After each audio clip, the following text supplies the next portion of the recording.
Hey everybody, Charlie902 here, and welcome to another ship tour. This one here is the Mercury Star Runner with the Night Runner livery, or livery, however you pronounce that.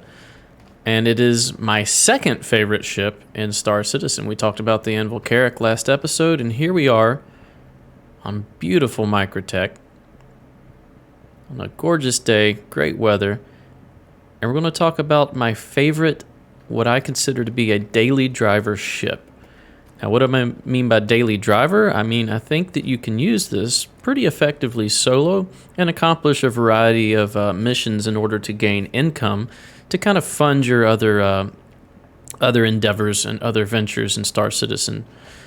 Outfitting ships, buying other ships, or even, buying fuel and stuff for missions that maybe don't pay out as much. As you can tell, this ship has an asymmetrical design. It is pretty much symmetrical minus this section right here, which you could be forgiven for thinking actually removes, but it does not.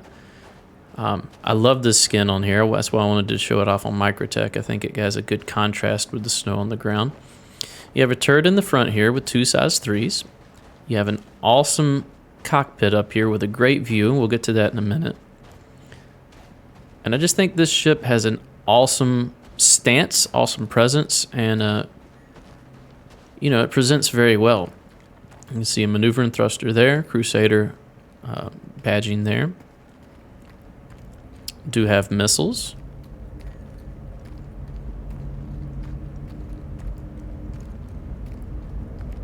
You've got a turret on the bottom. It looks like we're having some form of rendering issue there. It's showing up completely black without texture. I love this. Look, don't put your hand in the gears, folks. All right, here's your landing gear. It is a little chilly outside, so we're getting a little frost on our visor here. Come around to the back here for the ramp. It's a bit asymmetrical on the top of the ship as well. We'll try to take a look at that once we get inside. And what I love about this ship, from the back here, it looks kind of like Samus's ship from Metroid, right? It's not exactly the same, but kind of has the same appeal. You got your thrusters there. Here's your main ramp. And the other side looks generally the same other than that front portion. And then there's a portion on top that's asymmetrical. We'll look at that in a second. These little squares here, I believe, are countermeasures. And before we get too cold, we will go ahead and open up the ramp here. Now this ramp, unlike the Carrack, is much quicker, which facilitates solo play or even small group play a lot better. You can quickly get on and off the ship. And also, like the Carrack, this is the only ground entrance to the ship. That's probably one of the biggest downsides. It would be nice to have another entrance. So let's close this up. Hopefully our visor will clear up here. All right, have a fire extinguisher.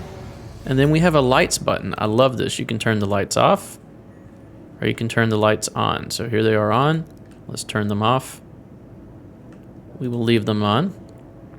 So here's the cargo bay. Cargo bay is awesome. You can carry a rock, a variety of land vehicles, Grey Cat, Cyclone, Ursa Rover, probably a G12, other vehicles as well, including Dragonflies, things like that.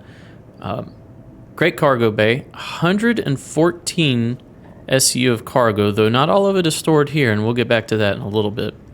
I love the lighting, how it's done in the structural ribs here. Kind of out of the way, but still gives quite a bit of lighting. Now, before we continue on, we'll go ahead and look at this engineering here. All right, and much like the Carrack in the last episode, most of the components are located in the same area. All right, and once again, that's a good thing and that's a bad thing. It's a good thing for ease of access, and it's a bad thing because, well, if you board the ship here, you could quite easily come over here and disable the ship, or if you take fire through here, you could lose multiple components through one hull breach. Got your quantum drive here, and then there's your shield generators. So you've got two Aspis shield generators. They're both size 2. 2 cool core coolers, and 2 size 2 diligence power plants. And those coolers are also size 2. So everything's medium here. All right, you've got 1 size 2 surveyor radar and 5 computers, and we'll check those out in a minute, and they're medium as well. So this being the Star Runner, its primary focus is data running. Now, here's a tip for you. There's an elevator here. No need for an elevator. Just go jump. That's a pro Star Runner tip for you there. And here we are in the server room. Now, I love this room. I know there's a lot of controversy about it being so close to the cargo hold and not being off by itself, but I think it does more thematically to come in here, enter the ship, and see this and know, okay, I know exactly what this ship is for. This ship is all about these servers and all about running data. All right, you also have cargo as well, but I think the primary focus is a data runner. All right, you also have a scanning room with a very ominous looking chair here. All right, it's a very large room. We'll go into why that's the case. A lot of people have argued, why didn't they make this the data room and move the scanning chair somewhere else? I'm fine with it how it is. You can also scan and intercept data, save that data, and then run that data to make money off of it. So that gives you a few options for making money there. You have the massive, for the ship size, you have a massive cargo bay here, so you could quite easily run cargo. It does have a couple turrets, one on top, one on bottom. You can see here, turret down, turret up. Let's go in the top one. Whoa, okay. Animation glitched out, but here we are. This is the upper turret. Let's see if we can... Yeah, the turret's kind of glitching here. Increase sensitivity. There's a power on somewhere.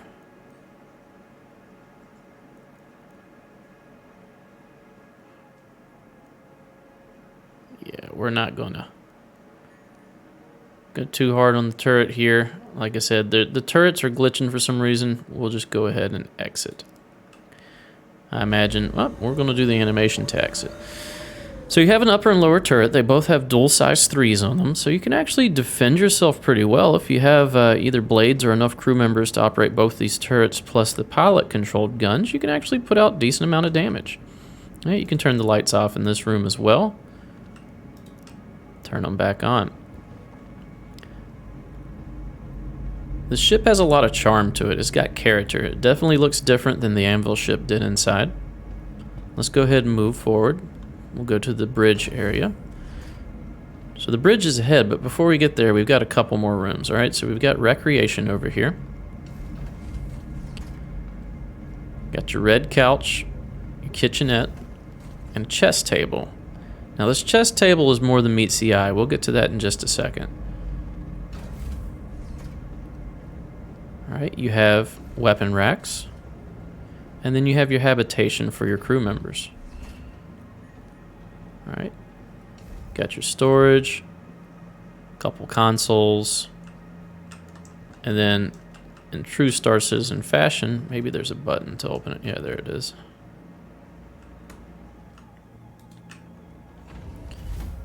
You've got a combination shower and toilet. All right, you've got one on the other side as well. I think it's over here. There we go.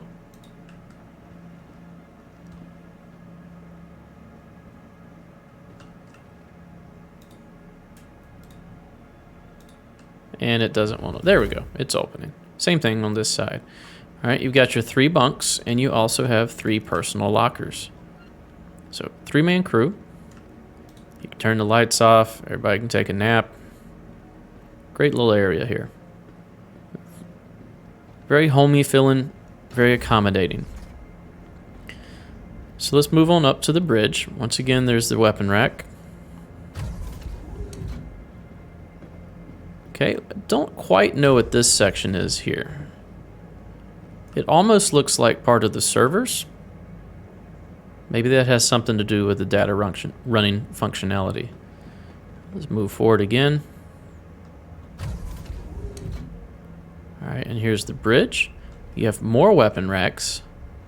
All right, and then these seats do something cool. Watch this. We'll hop on the seat. It's on tracks. It's going to pull us up and forward. And look at this view. This view is awesome. You have this little window here, so it helps with landing. Unobstructed to the top. Very few obstructions to the side. Awesome view. All right, and let's go ahead and go into this view here so we can look around the ship. So I told you it was a little asymmetrical on top. It's that radar dish and then that front section with the bulge there on the starboard side. I love this livery. I know it's a lot of gold. It's a little glitzy, more gold than people thought, and it didn't have the same texture, but I still love it. I think it looks very well executed, if not exactly how it was promised. I still enjoy the Night Runner skin. To get this skin, you have to complete a mini game that unlocks the skin for you. I don't know if that mini game is still available. I don't think so, but it may come up during anniversary sales and things of that nature. I love the canopy, the dark red there. All in all, just a very good ship. So probably this skin is probably what's making these turrets not render out properly. All right, so let's go ahead and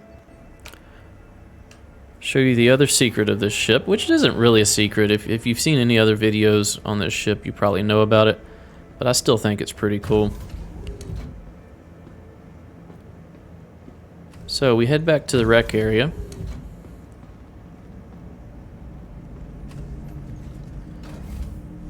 And this chess set here, if you'll notice, you can actually interact with it, right? So I think it's this piece. Let's try not to stand on the chess table. If we put it over here,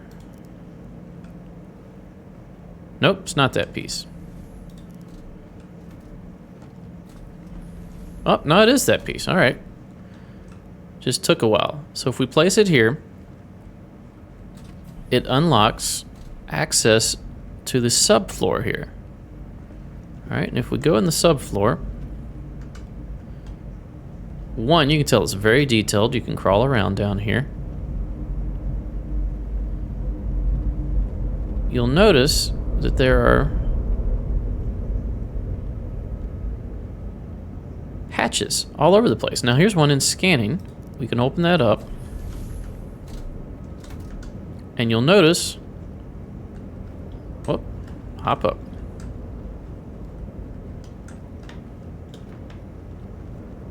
Huh.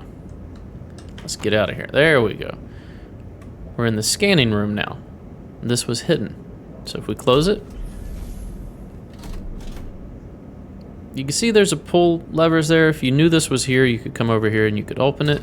But at first glance, it's not so obvious. All right, let's check out the rest of the subdeck here.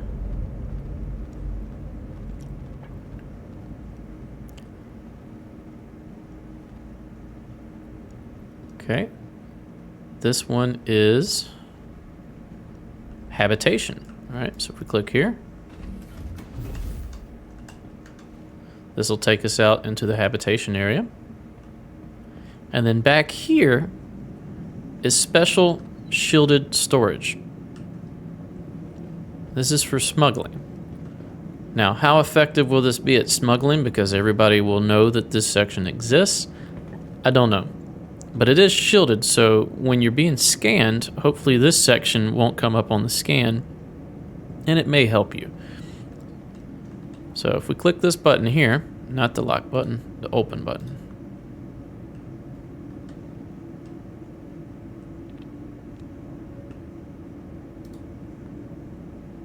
Come on.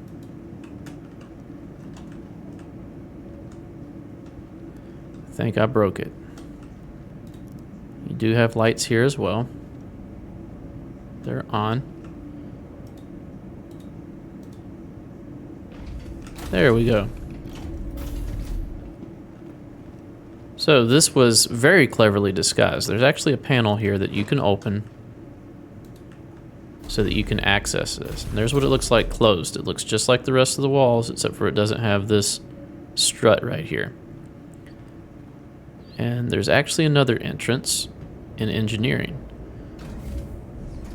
So this can give you alternate routes throughout the ship.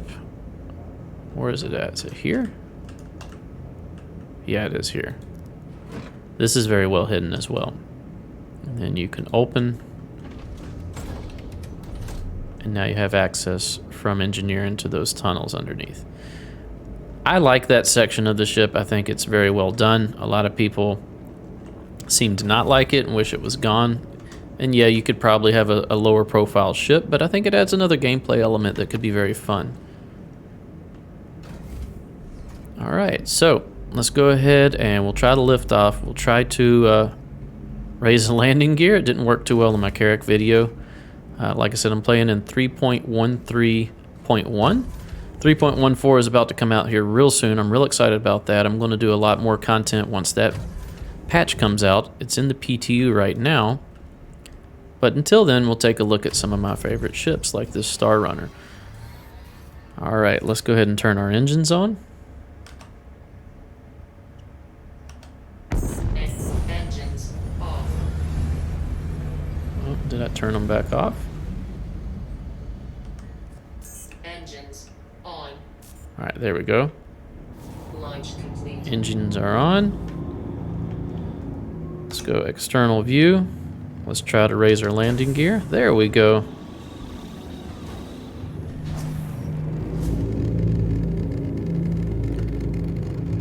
Listen to that sound.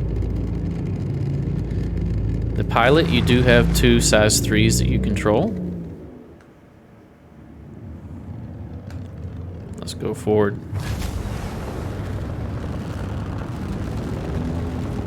It is a very nimble and quick ship, hence the name Star Runner. And that's what makes it very good for a daily driver, I believe. You can run from danger, you can quickly load a rock into your cargo bay there, fly from mining node to mining node, quickly unload your rock, hop out, do some mining, hop back in. If you want to do some ground-based combat, if you want to do some data running once that's in, or just run some cargo, you have quite a lot of options of things that you can do with this ship. So I think it's a very good value. Currently in the game, the Mercury Star Runner is just shy of 5 million AUEC. And if you bought it with cash, it would be around 260 bucks, which is pretty high, but if you're willing to invest that much into the making of this game, and that's what it is. It's a pledge. You're not purchasing a ship per se just because you have to. All of these can be earned in game. But if you want to fund the development of Star Citizen by that amount or more, then this doesn't seem to be a bad option, as you have quite a few things that you can do with it. It's not so specialized that it becomes very niche, and it also looks very good. All right, let's go back into the cockpit here. Now, typically, I fly dual sticks. I've set up a new office. I haven't hooked up my my dual T1600M Thrustmasters up yet, so I'm flying with mouse and keyboard, and it behaves very nicely. Let's bump the speed up some. I love the atmospheric effects as well.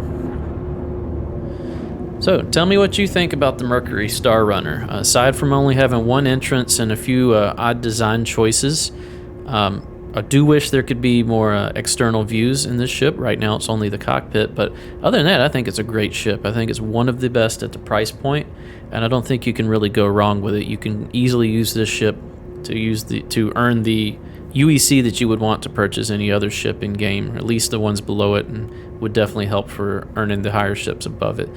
Let me know what you think, what you would change, what you like about it, and what you dislike about it.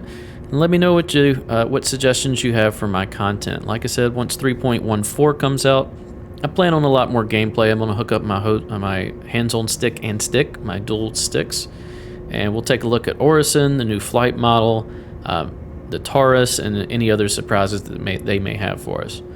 And with that, stay tuned for the next episode. If you enjoy my content, please give me a like, comment, and subscribe. If you're interested in pledging for Star Citizen, check out my referral link in the comments below, or in the description below. That'll get you 5,000 UEC to get started, and it'll help out my channel as well. And with that, we'll see you in the verse. Have a good one. Bye-bye.